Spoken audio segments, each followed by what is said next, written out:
Good evening and welcome to Meditation Online New York.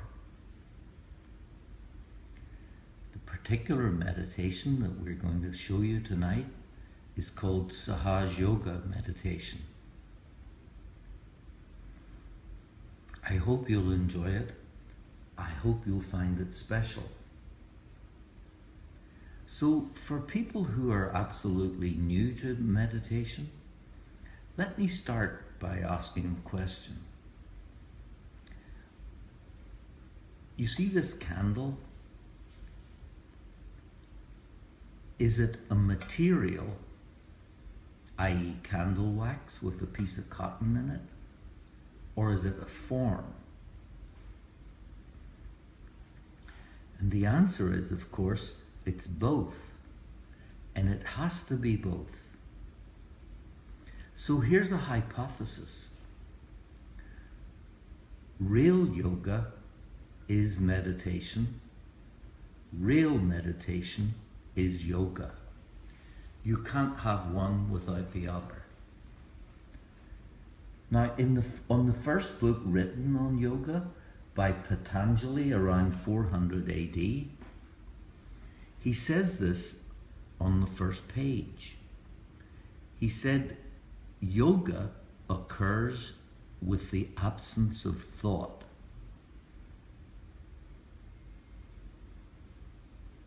So the state of real yoga has one in meditation, and in real meditation, one is in yoga. So what's yoga?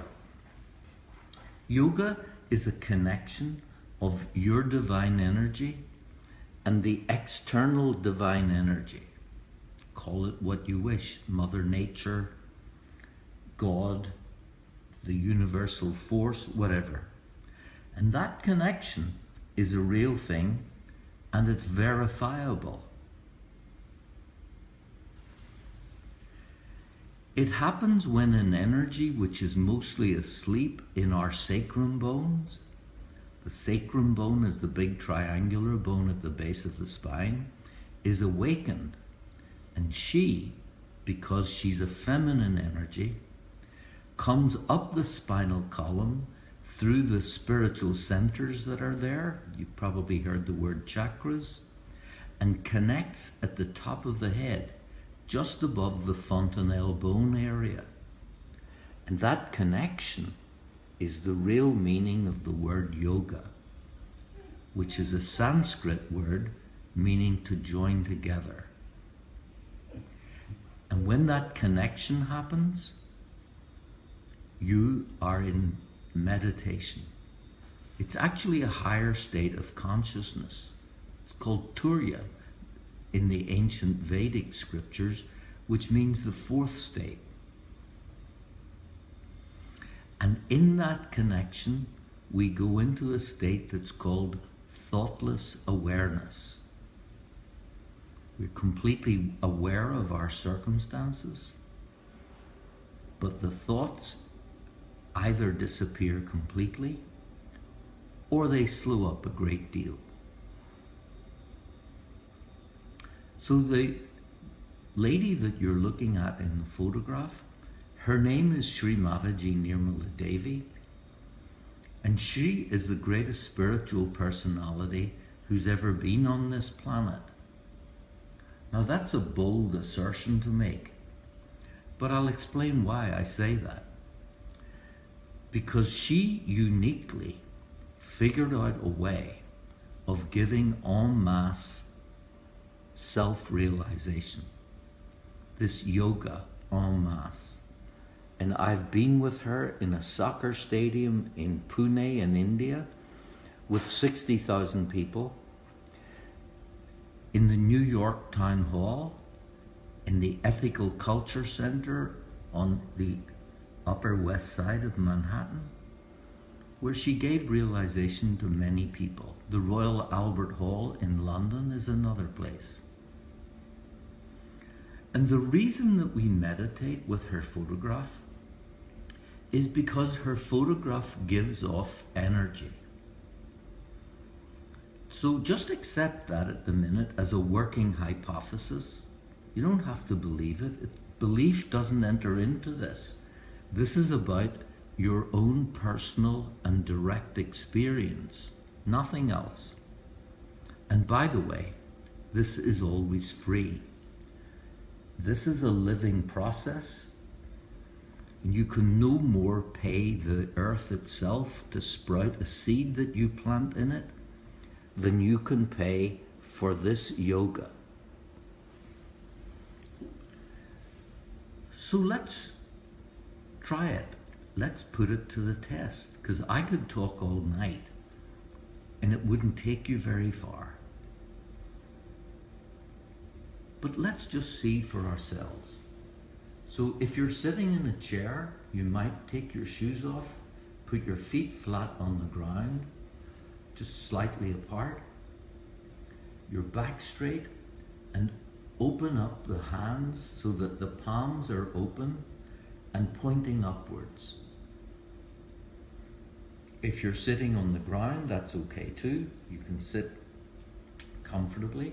Main thing is that your back is reasonably straight and the hands are open, palms up on your lap. So just close your eyes to let your attention drift inside.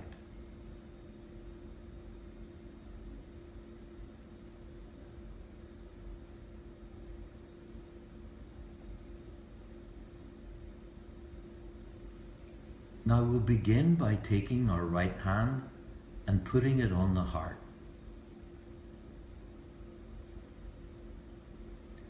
Ask yourself the question, or ask this energy in the sacrum bone about 3 times. Am I the spirit?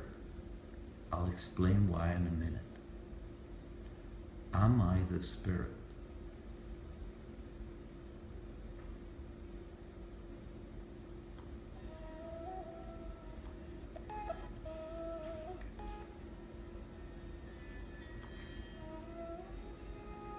Then let your right hand slide down your body until it's at the top of your stomach on the left side, just underneath the rib cage.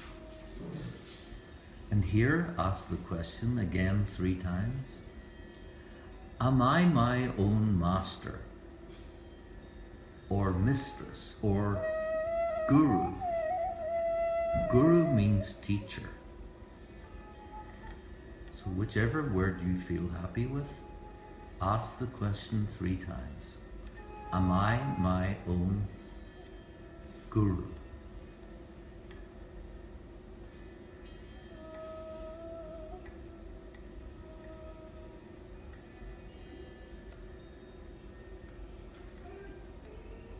And again, let your right hand drift down until it's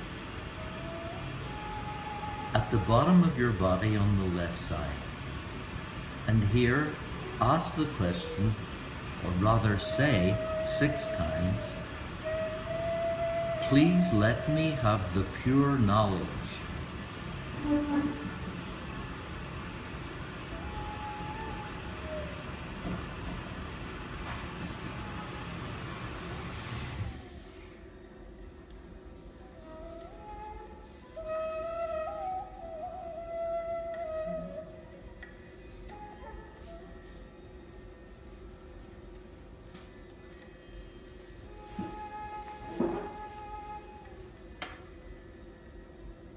This is really important because it's a condition of this that no one can force this on you.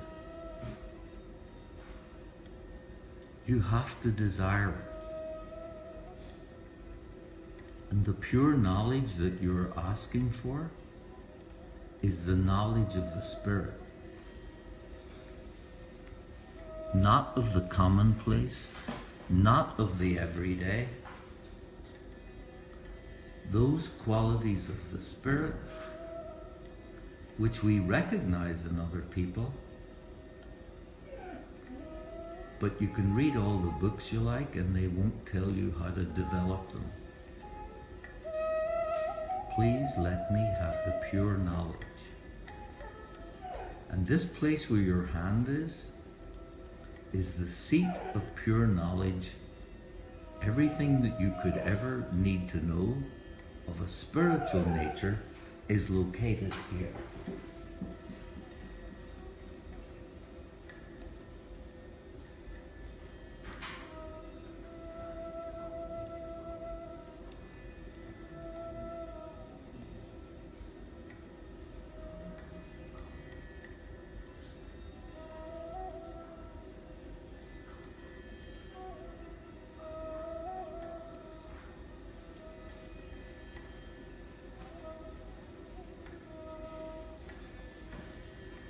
So now move your right hand back up to the top of your stomach on the left side, and here say about 10 times, I am my own guru, master or mistress, whichever you prefer. I am my own guru. For that's what we'll become. Our ego, our conditionings will take a back seat with the awakening of this energy, which I'm going to call Kundalini, and truly we will become our own teachers, our own masters, our own gurus.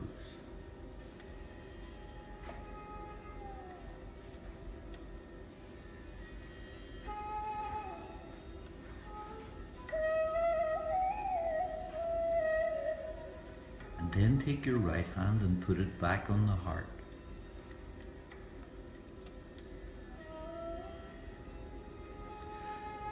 And in the heart resides the spirit,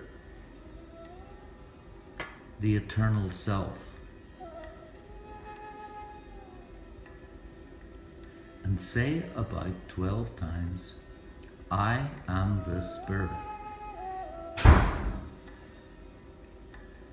I am the spirit.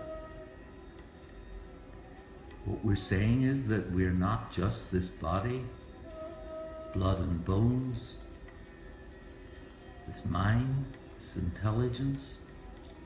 If you strip all that away, what's left is spirit. And becoming the spirit is part of this fourth state of consciousness that I was referring to earlier.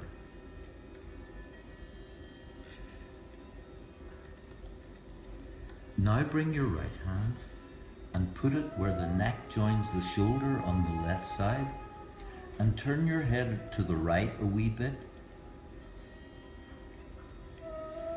Say about 16 times, I am not guilty.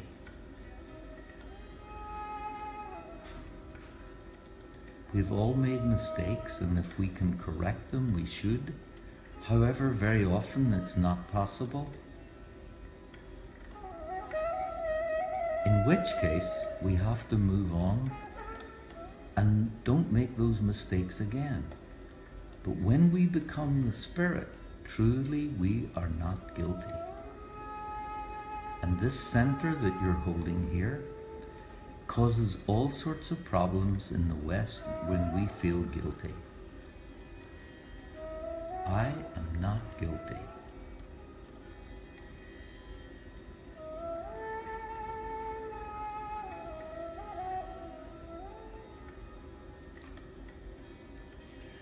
And now put your right hand flat across your forehead. Let your head fall forward a wee bit into the palm of your hand. And without thinking, just say the words, I forgive everyone in general, including myself.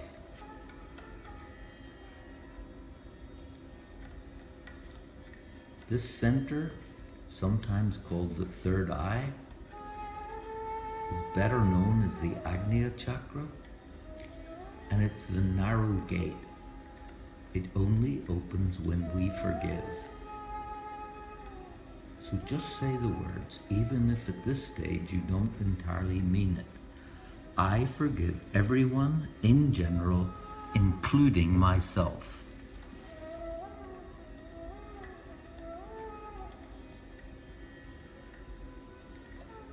And then take your right hand and put it on the back of your head.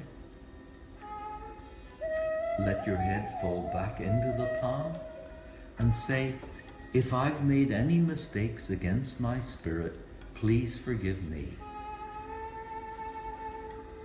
A couple of times. If I've made any mistakes against my spirit, please forgive me.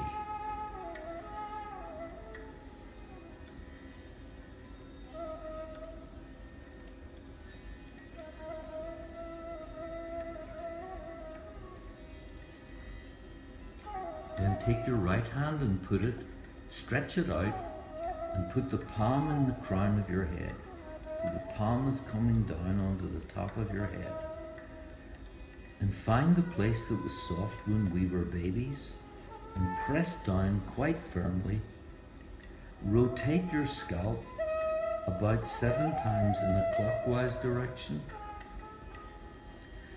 And if you're new or newish to this, say each time, please let me have my yoga or my self-realization. If you've been doing it for a while, say, please establish my self-realization.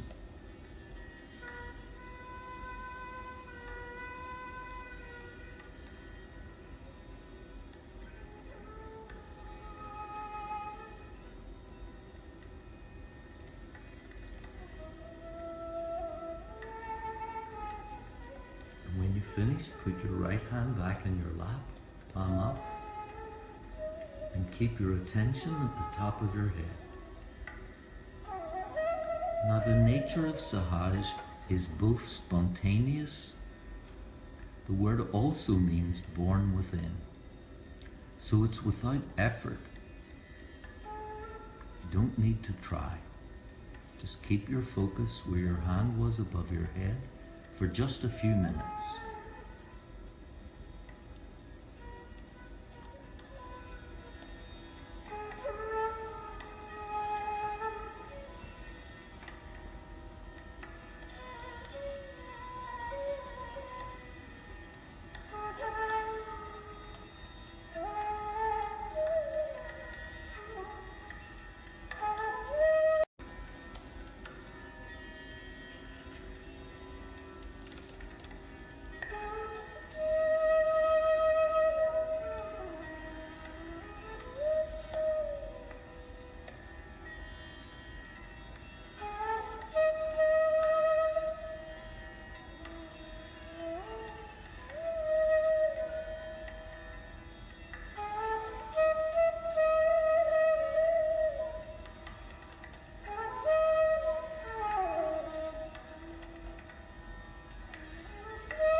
So let's just try an experiment.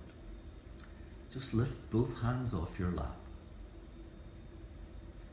keeping your attention at the top of your head, and again without effort, just see, do both hands feel about the same, or is one hand hotter or heavier than the other? Just make a mental note. And what about the fingertips? Can you feel any tingling on the fingertips? If so, again make a note which fingers are tingling the most.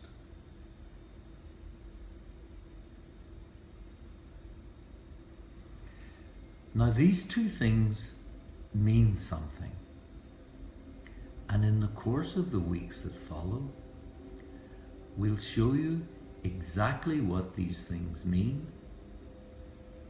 Firstly, how to balance yourself and how to stay in balance. And secondly, the fingers, the tingling on the fingers relate to little problems on the chakras. And you'll discover how to diagnose what the problems are and how to correct them. But the most important thing is to learn how to meditate in thoughtless awareness. And I hope you touched that tonight.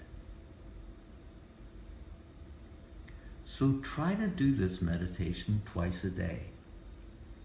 And if you look at the Facebook group, Meditation Online New York, you'll see there's a line of things: discussion, members, events, videos, photos, and files.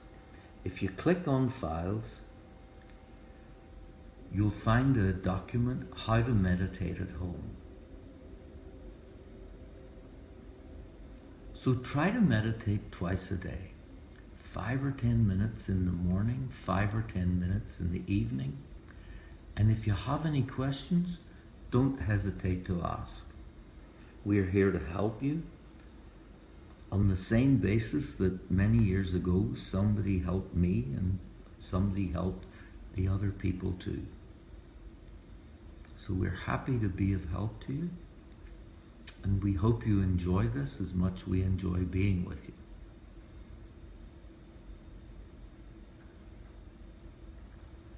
So the proof of the pudding is in the eating. And I hope we all feel in a better state now than we did when we started to meditate about 25 minutes or so ago. So all the very best. Have a good evening, and I look forward to meditating with you in a week's time. By the way, you can find these meditations on Facebook online. All the ones that we've done so far are posted there. So you can meditate with these guided meditations 24/7 and actually anywhere. The same thing is true of YouTube. We post these on YouTube on Meditation Online New York. Okay, tell your friends, and again, have a good evening.